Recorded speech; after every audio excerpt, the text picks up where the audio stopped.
കരുനാഗപ്പള്ളി നാടകശാലയിൽ ഓണപ്പുടവയും ഭക്ഷ്യക്കിറ്റും വിതരണം ചെയ്തു. സാംസ്കാരിക സമ്മേളനവും നടത്തി.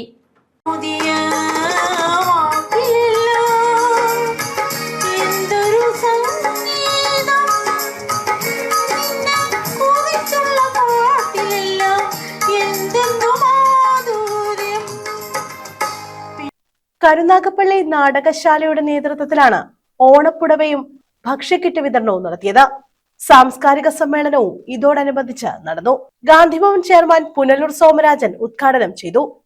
1000-1500 പേര് എന്നോടൊപ്പം ഉണ്ട്. അപ്പം ഞാൻ ചിലപ്പം ഒരു നാടകം കാണുന്ന ഒരു അനുഭവം പോലെയായി തീരും എൻ്റെ ദിവസങ്ങൾ. പലതരത്തിലുള്ള മനുഷ്യൻ മാനസികമായ അസ്വസ്ഥത സംഭവിച്ചവരും ഭിന്നശേഷിക്കാരും ഒക്കെ ധാരാളമുണ്ട്. അവരെ ആവശ്യങ്ങൾ, അവർ പറയുന്നത്, അവരെ ഓരോ നടപ്പ്, വ്യത്യസ്തമായ കഥാപാത്രങ്ങളായി ഒരു നിർത്തില്ലാത്ത ഒരു നാടകത്തിൽ അഭിനയിച്ചുകൊണ്ടിരിക്കുന്നത് ഞാൻ അവിടെ തന്നെ ജീവിക്കുകയും അവരോടൊപ്പം കഴിയുകയും ചെയ്യുമ്പോൾ ഞാനും ഒരു കലാകാരനാണ്, ഒരു നടനാണെന്ന് ഞാൻ തിരിച്ചറിയുകയാണ്. വിവരാവകാശ കമ്മീഷണർ പ്രൊഫസർ ശശികുമാർ മാഗസിൻ ഉദ്ഘാടനം ചെയ്തു.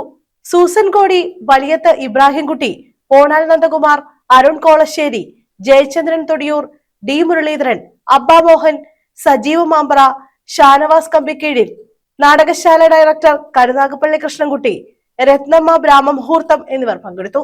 News bureau, Karunagappally.